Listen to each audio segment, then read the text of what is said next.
Hi everyone. I want to talk about a subject that has inspired me over the last 24 hours. So I'm calling it sacred aloneness, and why being in that place of sacred aloneness is such a rich and beautiful space to get to. So I know that in the last reading I was talking about the three basic instinct drives that we all carry. The first drive is the sexual drive. Then there is the social drive. And then there is the survival drive or the fight-flight drive. Now, each one of these drives are primitive, instinctual, animal kind of drives. They are incredibly powerful, and they can drive us crazy if we don't take some care. And we need to be able to use those drives carefully, because they will take over anything, take away all your wisdom. So the sexual drive and all these drives can become distorted.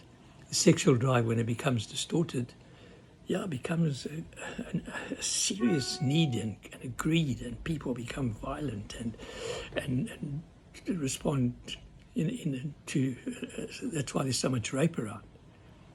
The social drive is also an instinctual drive, and that has to do with family and wanting to be together with others and wanting to have a partner, wanting to have a lot of friends, and quite needy around all that. That's when the social drive can become distorted. And the survival drive, which is the fight-flight drive, can also become seriously distorted and distort all our other drives even. So it's a fight-flight drive, where we either fight and we can hurt others, or we withdraw, we're afraid. So fear has to do a lot with the survival drive. So these three drives are animal instinctual drives. We don't really have much control over them.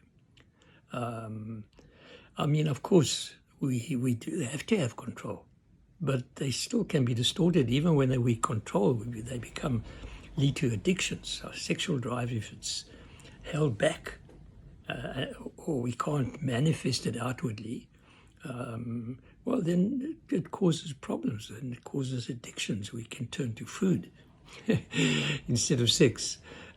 All these drives become distorted. So what is the sacred aloneness that I'm talking about?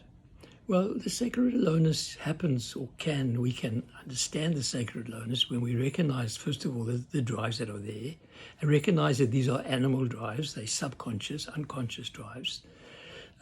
We can allow these drives to come upwards, as it were. It's an energy to flow upwards into our heart. And when it comes into the heart area, of course, then it can manifest in a more creative kind of way. It can manifest in art, for example. A lot of artists can manifest their sexual drive in art, and it may not have any of the frustration that it would have if it stayed only as a sexual drive. Manifests into the creative human side. Animals don't have that, you see. So animals don't paint. They don't need to paint, but we do music, we dance, we have all kinds of creative ways to allow these instinctual forces to flow upwards into our human beingness. And when they do that, then it can be expressed in a very, very creative kind of way. But it also doesn't have the violence of a distorted instinctual drive when it comes into the heart, because the heart has a more humane, compassionate, loving space to it.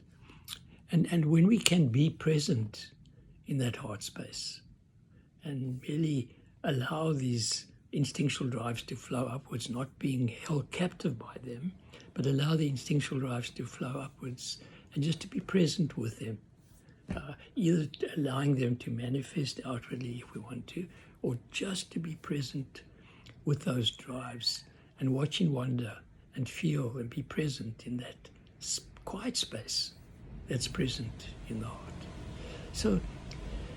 So sacred aloneness is the recognition of just being present in this space of here, watching instinctual drives come up, watching them flow, and being present sometimes just for the quietness of just being present, just being with awareness.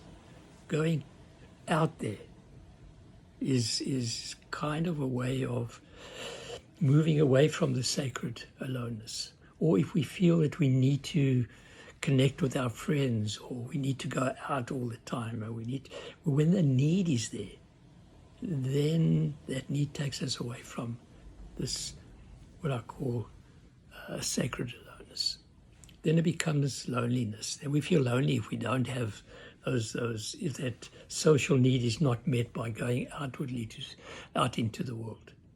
When we can just stay present and watch the need, all these needs that we have.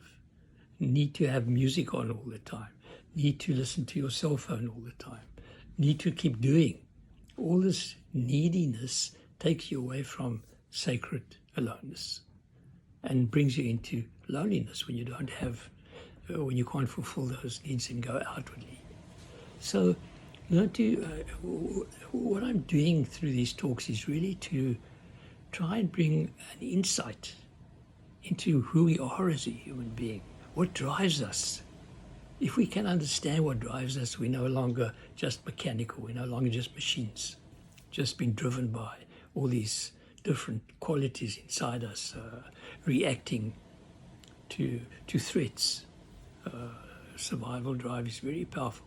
Keeps us in a state of constant reaction, trying to protect ourselves, building walls around ourselves so we don't get hurt. But when you're in that place of inner peace, just being there, watching this whole drama of the world passing by you, watching even your reactions, because your reactions are out there. The space that you're in where you're watching your reactions is home.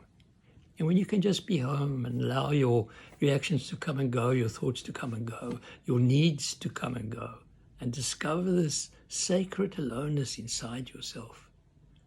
I mean, most people I recognize actually every now and again like to be just alone, just to do their own work together, working on a piece of wood or painting, or just sitting quietly without reading, without the need to read, just sitting quietly. That space is what I call sacred aloneness. A very beautiful, quiet and inspiring space to be. Have a good day.